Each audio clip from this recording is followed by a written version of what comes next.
After several weeks of heavy shelling of peaceful villages on the Russian border, Kiev held a large-scale media campaign inviting the governor of the Belgorod region to negotiate with pro-Kiev militants. At the same time, Ukrainian saboteurs attempted to cross the border and incite a fight on Russian territory. The media campaign was accompanied by fake videos and was aimed at distracting the mainstream media from the Ukrainian front lines. For the same purpose, the Department of Strategic Communications of the Armed Forces of Ukraine lied, stating that Kiev does not conduct any offensive operations and that Russians are allegedly spreading false information about the losses of the Ukrainian army. Meanwhile, the Ukrainian army launched a large-scale offensive on the fronts, but the first offensive attempt failed. According to the Russian Defense Ministry, Ukrainian forces suffered heavy losses in manpower and equipment, including up to 300 servicemen, 16 tanks, 26 armored combat vehicles, as well as 14 cars. The offensive began on June 4th in the southern Donetsk direction. The main fighting unfolded in the areas of the settlements of Novodorovka, Rovnopol, Nitskuchnoe Markovka, and Liadnoe Prietnoe.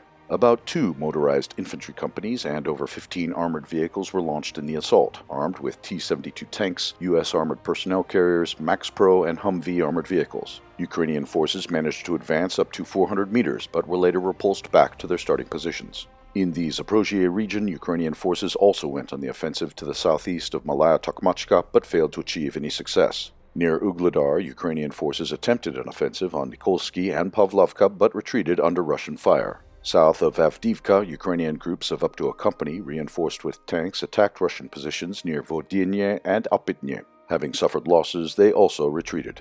Since the early morning of June 5th, heavy fighting has resumed in the Zaporozhye region. The Ukrainian military threw greater forces into the attack. The main direction of the strike is the village of Novodonetska, attacked by about 30 units of Ukrainian equipment, almost all of which were supplied by NATO. Ukrainian soldiers must bring Zelensky the necessary victories on the battlefield in order to justify the massive investments by NATO member states in the Ukrainian army. The first attempts to break through the Russian defenses did not bring any success. Despite the heavy losses, the strength of the Ukrainian strikes will grow.